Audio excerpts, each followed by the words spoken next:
Oh, hi, it's Kathleen here. I wanted to talk to you about this illustration.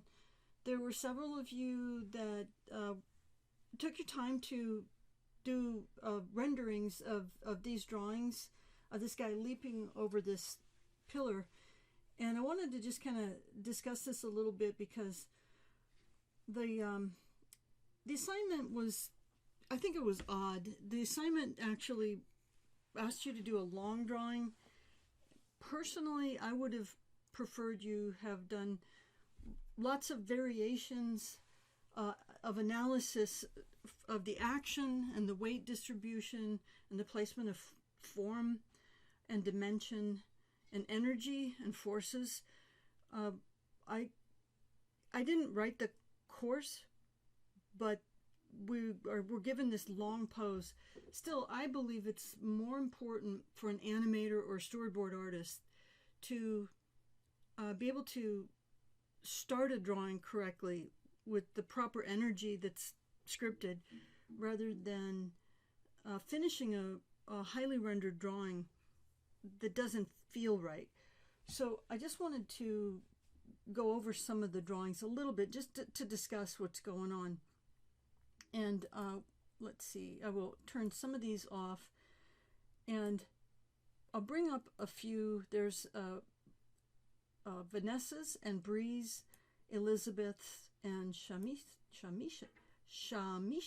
Okay, so essentially you can see the four of you did a pretty good job telling the story of this guy who's leaping in the air.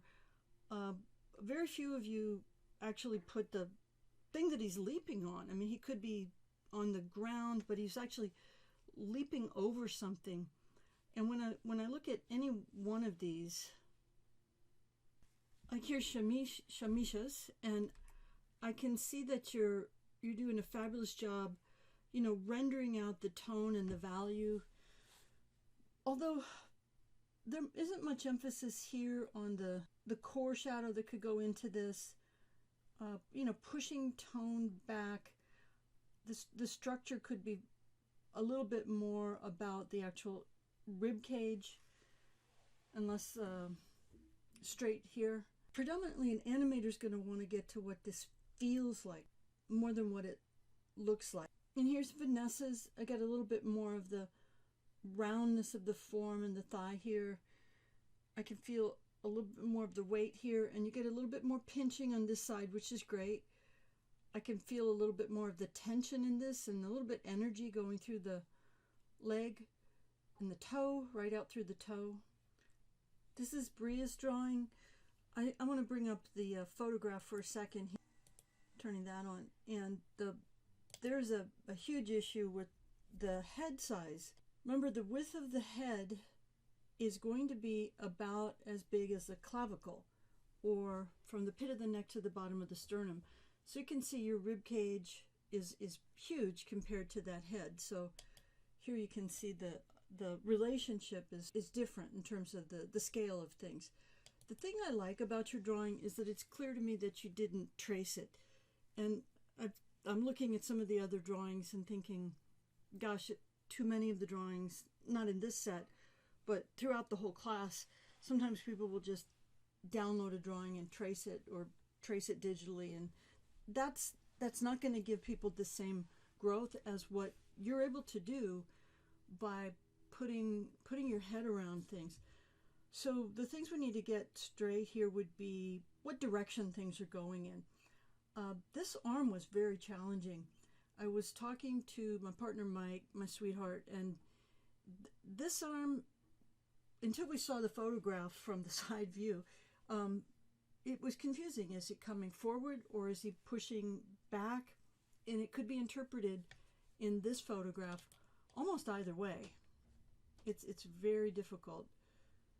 Energetically, it seemed like if he was leaping his body forward, it could be pushed back, or maybe his whole body's forward. So the jury was out on that because energetically it seemed to be either way.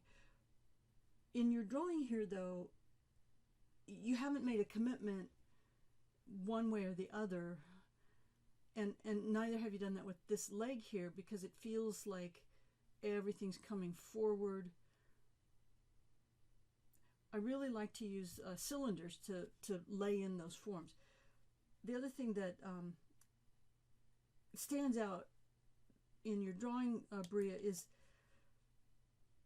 the weight is off, because his hand really needs to feel that tension. So think about the weight of that. I call it the bowling ball of the head. And here's Elizabeth. The rendering's all happening, and I can see that you've sculpted in with the form, the overlap of form here with this leg in the front, and that one in the back is working. I'd like to see a little bit more pinching on this side and pulling on that side, and also a surface. All of these drawings that you guys are doing they're nice drawings, and I don't have any problem with any of these drawings. But what I want you to get to would be how to put the energy into the drawings and not just do pretty renderings. So I did a little video just to show you how I would start a drawing like this, and then I asked Mike to do some drawings too, since he's done a lot more of the character animation than I have, and I'm helping him with some woodworking projects. I said, would you do a little drawing just to show them how you started? So you get a Mike Cedeno bonus when you take a class with me. So this is the drawing that I did, and I'm gonna let this play so you can see. And what I'm doing here is just laying in a structure and movement. I did this drawing a couple of times, to get a feeling for the pose.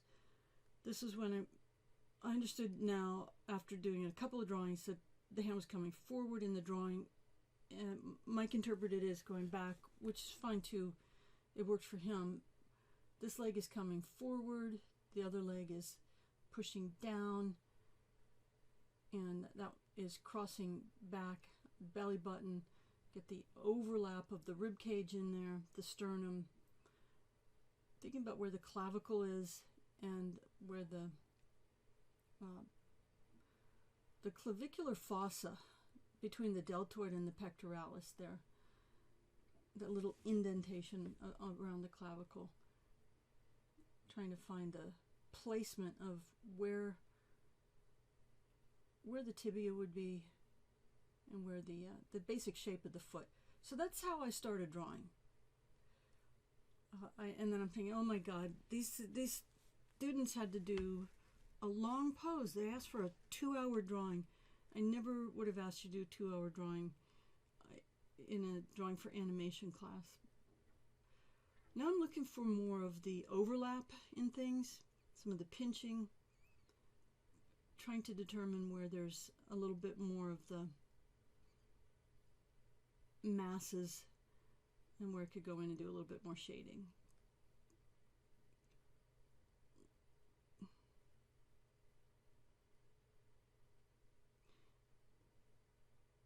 Toes should have personality.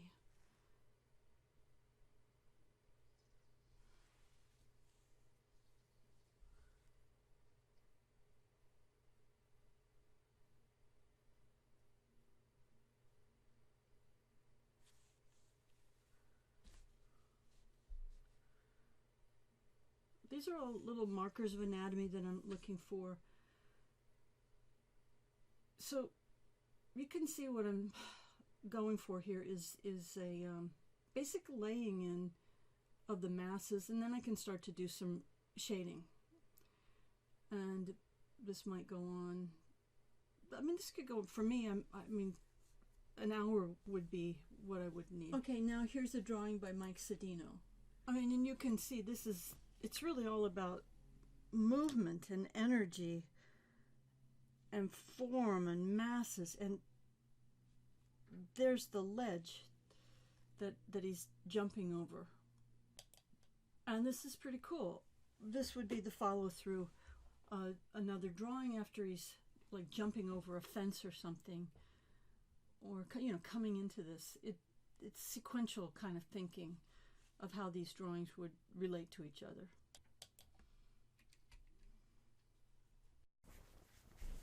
This is kind of testing if the light is okay and the sound is okay and your mom is happy.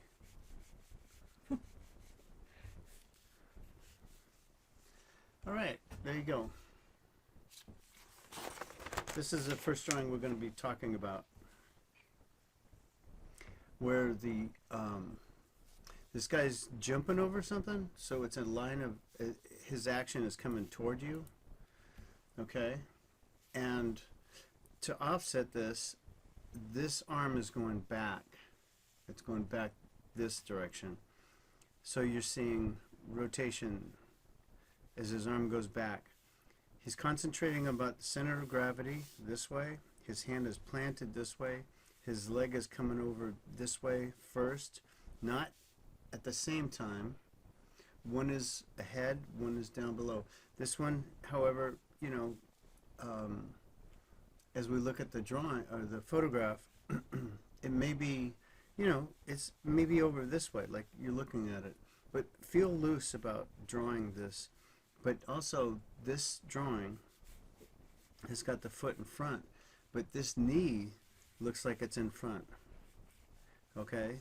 So what we're doing is, it's sort of like when you're going to sleep and doing that little cradle position. You're kind of putting one foot over the other this way, this way, this way, this way. But yet, it's the twist in the torso that makes this knee come out forward more than this one, but yet this foot is over the top of it. So you can see this twist, the dynamics of this twist is going like this, right?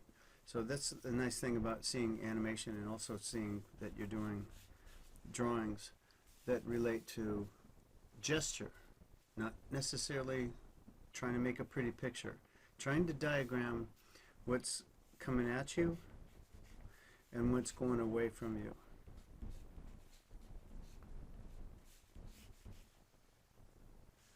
You can see this twist this way.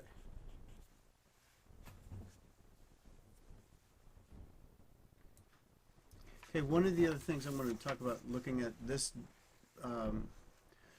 dynamics of his pose coming toward you, this is what's happening is this twist. This has got to be noted that this twist of this torso is this way, right? And then what's happening with this is he's also coming over this way with the dynamics of, like I said, this leg is coming over this side.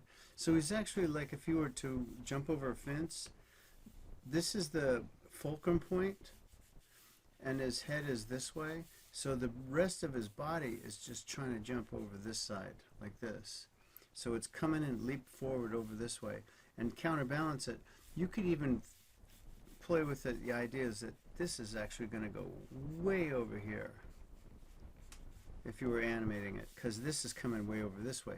This is going way over this way.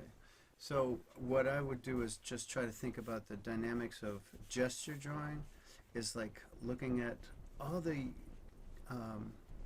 dynamics of he's looking down this way because he's focusing this way. His legs coming over this way. Both of them are coming over. You could even imagine the next drawing would be like him going over here with his feet coming over and pulling his legs over this way and his chest going this way, because he's leaping, and then opposite was a bit that hand going over this way. So look at, this is not a drawing, this is a gesture drawing about the dynamics of movement and the proportions. Doesn't have to be really right on. It has to describe the intention of the movement. Okay. Mm-hmm.